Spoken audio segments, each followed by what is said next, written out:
Cerita kami, para pemuda di kampung halaman.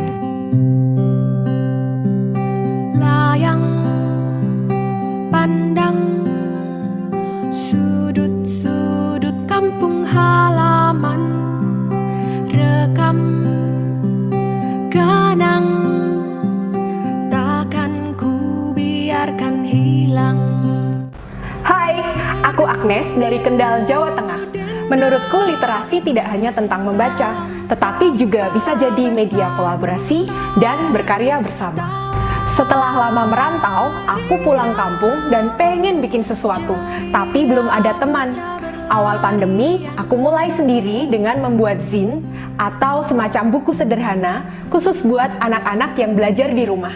Isinya ada cerita, gambar untuk diwarnai, pengetahuan, dan juga topeng untuk crafting. Nah, kejutan, zin ini bikin saya kenal dengan teman-teman baru yang juga suka dengan literasi dan dunia anak-anak. Sekarang kita mau ketemu mereka buat tahu respon mereka terhadap zin kita. Ayo! Berlari. Pertama, kita tanya Mas Eka dari desa Pageruyung. Sehari-hari dia adalah seorang guru, tetapi juga mengelola sawah dan pemancingan keluarga. Sejak tahun 2016, dia memulai Sanggar Rejo untuk berkegiatan tradisi barongan dan belajar bersama anak-anak di kampungnya. Nah, gimana tanggapan mereka di sana ya? Surprise, Mbak. Nah, waktu itu kan kebetulan awal-awal pandemi ya, terus pas anak-anak nggak bisa latihan barongan. Nah, terus zennya itu gambarnya barongan loh. Anak-anak pada seneng sampai fotokopi dibagi-bagi ke teman, ke rumah-rumah, disamperin ke rumah-rumah seperti itu. Oh, kita kan sudah bikin clipping barongan itu ya, Mbak ya. Kebetulan juga itu sudah dikirim ke beberapa kawan desa wisata, itu sudah sampai ke luar pulau, luar kabupaten. Yang saya ingat di Medan ya. Terus rencananya sih pengennya ya nulis sejarah kampung, desa gitu. Siapa tahu suatu saat jadi manuskrip waktu kita nggak ada gitu. Ada kakak adik yang keren nih, namanya Mas Faton dan Mas Rifki. Mereka adalah ilustrator. Mas Rifki bersama teman-temannya memulai lapak baca Rakyat sejak tahun 2016 dengan menggelar buku gratis baca di sekitar kota Kendal.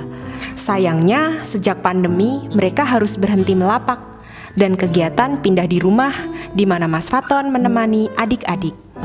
Nah, gimana respon mereka terhadap zin kita ya? Anak-anak suka banget, terutama sama gambarnya kan barongan kan, itu sangat anak-anak banget gitu kan.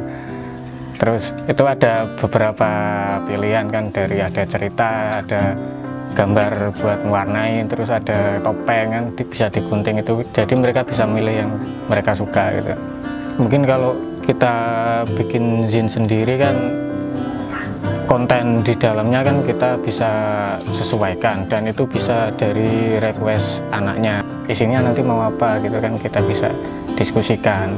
Harapan kedepannya itu saya atau mungkin bisa dibantu dengan Pak Anes memfasilitasi, misalnya membuat pameran, semacam pameran atau buku kumpulan karya-karya mereka. Jadi mereka itu merasa wah ini bisa dihargai karyanya gitu kan.